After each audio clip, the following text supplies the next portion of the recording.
마가복음 10장을 펴면 예수님이 이혼에 대해서 가르쳐 주십니다. 결혼을 하면 둘이 한 몸이 되는 것이라고, 또 하나님께서 짝져 주신 것을 결코 사람이 갈라놓을 수 없다, 이렇게 가르쳐 주세요. 그리고 13절부터 이어지는 말씀이 어린아이예요.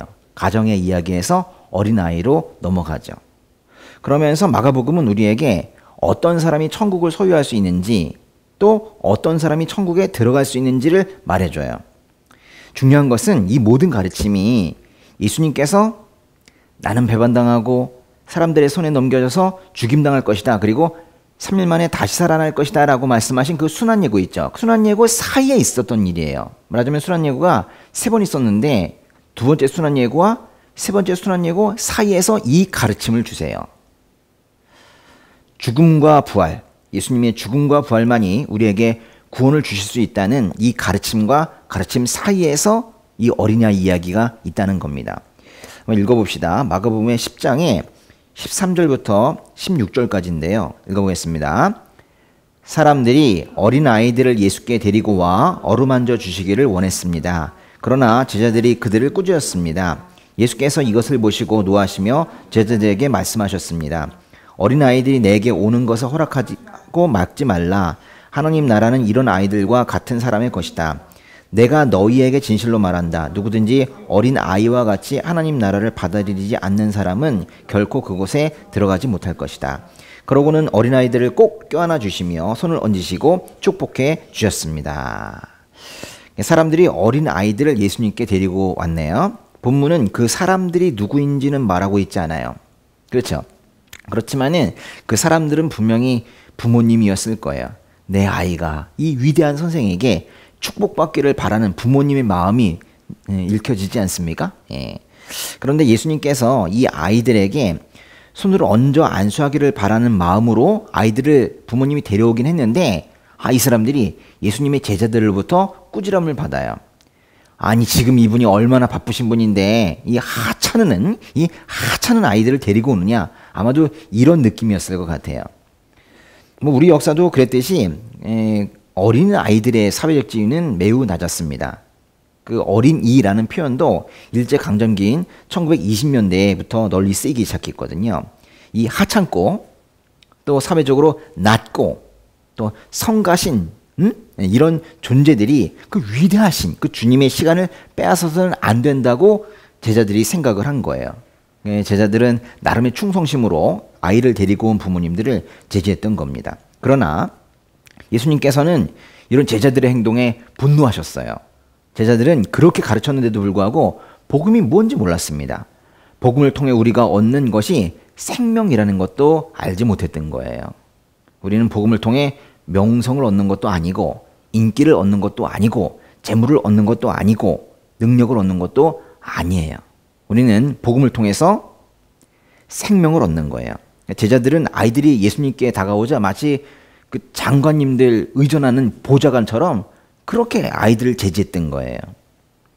그러나 예수님께서는 어린 아이들이 내게 오는 것을 허락하고 막지 말라, 이렇게 말씀하세요. 이 말씀은 어린 아이들이 예수님께 접근하는 것을 막지 말라는 것인데, 또 이 말씀을 가지고 또 이게 유아 세례를 변호하는 말씀이다, 또 이렇게 말하는 사람들도 있으나 이 말씀은 세례와는 관계가 없습니다. 또 이 말씀은 아이들이 순수하다고 말하는 것도 아니에요. 천진난만한 아이들, 그 얘기를 하는 게 아니에요. 예수님께서는 어린 아이들과 하나님 나라의 관계에 대해서 이렇게 말씀하세요. 첫째, 하나님 나라는 이런 어린 아이들과 같은 사람의 것이다. 둘째, 누구든지 어린 아이와 같이 하나님 나라를 받아들이지 않는 사람은 결코 그곳에 들어가지 못할 것이다. 잘 보시면은 누구든지 어린아이와 같이 하나님 나라를 받아들이지 않는 사람은 결코 그곳에 들어가지 못할 것이다. 이 문장에는 현재와 미래가 섞여 있어요. 어린 아이와 같이 현재 하나님 나라를 받아들이지 않는 사람은 결코 미래에 그곳에 들어가지 못할 것이다, 이런 얘기예요. 지금 하나님 나라를 받아들이는 사람이 미래에도 하나님 나라에 들어갈 수 있다는 거예요.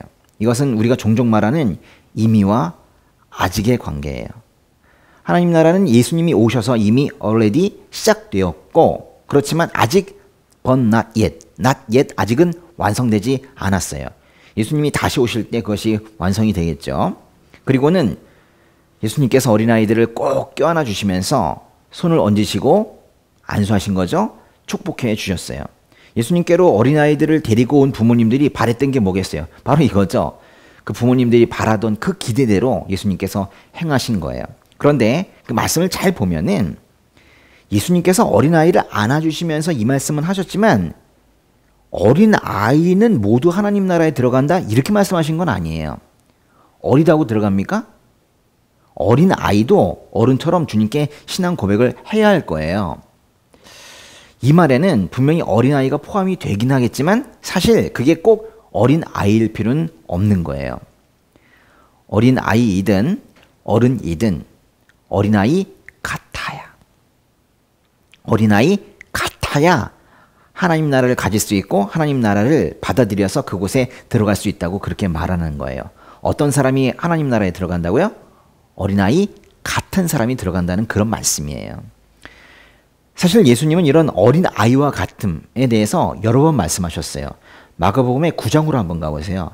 9장의 36절과 37절 읽어보겠습니다.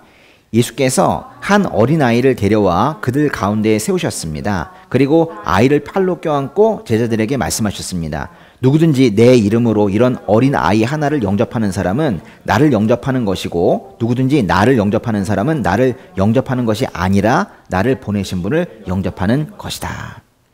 예수님께서는 어린아이와 같이 그 사회에서 낮게 취급되는 사람이라도 그리스도의 이름으로 영접하여 돌봐야 한다고 가르쳐주고 계세요.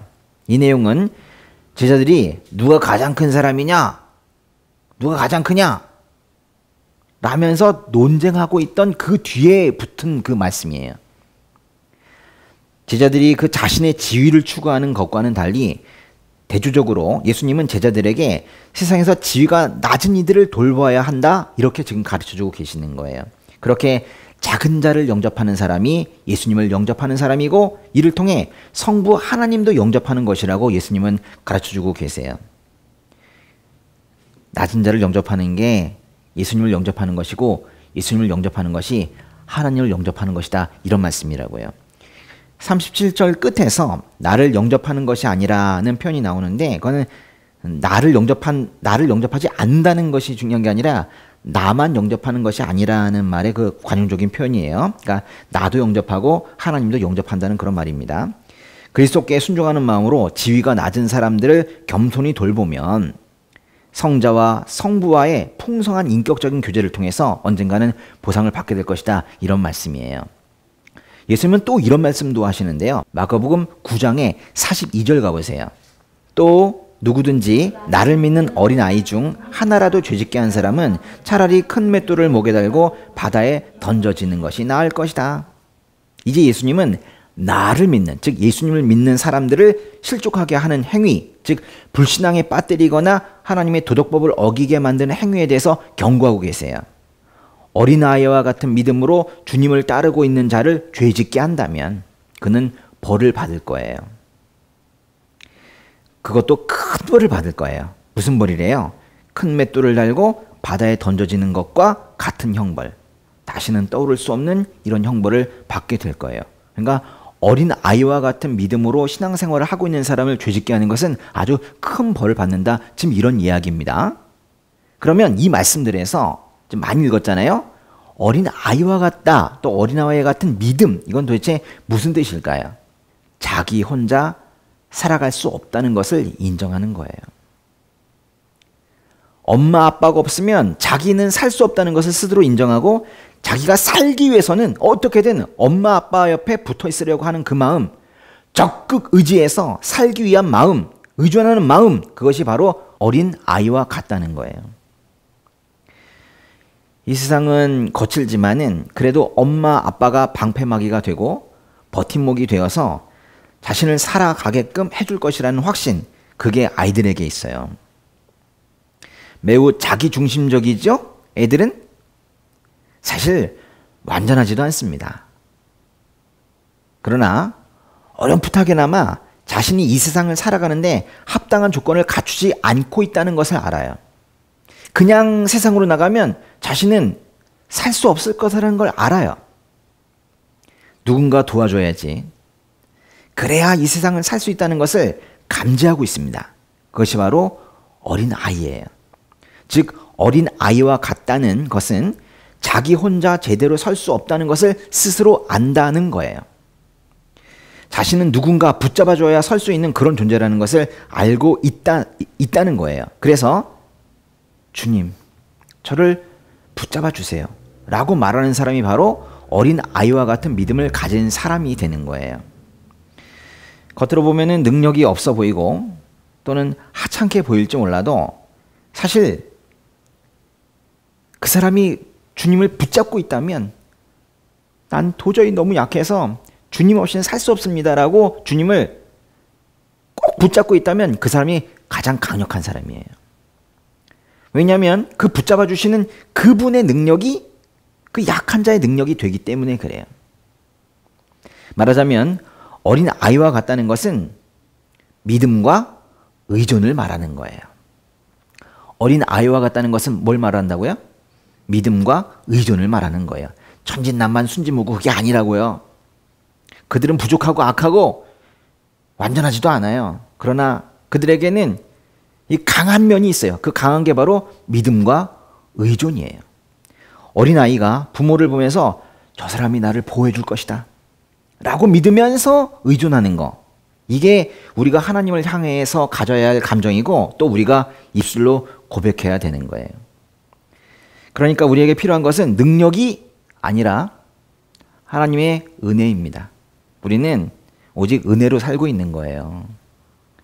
복음은 사람들을 가치 있는 사람과 가치 없는 사람으로 구분하지 않습니다. 아픈 사람과 아프지 않은 사람으로 구분하지 않습니다. 장애인과 장애가 없는 사람으로 구분하지 않습니다. 나이가 많고 적은 것도 구분하지 않습니다. 남자와 여자도 구분하지 않습니다. 구분하지 않습니다. 복음은 아무도 구분하지 않습니다. 그저 생명을 받아야 할 사람으로 보고 있죠. 생명을 주어서 새 생명을 얻게 할 사람으로 보고 있는 거예요. 오직 하나님께 그 믿음으로 의지하는 사람만이 주님의 긍휼을 입는 거예요. 믿음으로 의지하고 긍휼을 입으면 하나님의 나라에 들어가는 거예요. 예수님께서는 그런 어린 아이와 같은 믿음을 가진 사람들을 꼭 껴안아 주시고 손을 얹으시고 축복해 주셨어요. 우리가 신앙생활 좀 했다고 해서 제 손 좀 놓으시죠 이렇게 사람들이 보는데 이러고 있진 않으시죠? 이러면 안 되는 거예요. 우리는 주님께서 우리를 부르시는 그날까지 평생 주님께 의지하며 살아가야 되는 그런 존재입니다. 오늘 말씀은 우리가 얼마나 주님께 의지하며 살아가고 있는지를 생각해 보게 하는 그런 말씀이에요. 평생 주님께 기대어 사는 것이 가장 잘 사는 것임을 깨닫고 그렇게 살아가는 우리 성도님 되시기를 주님의 이름으로 축복합니다.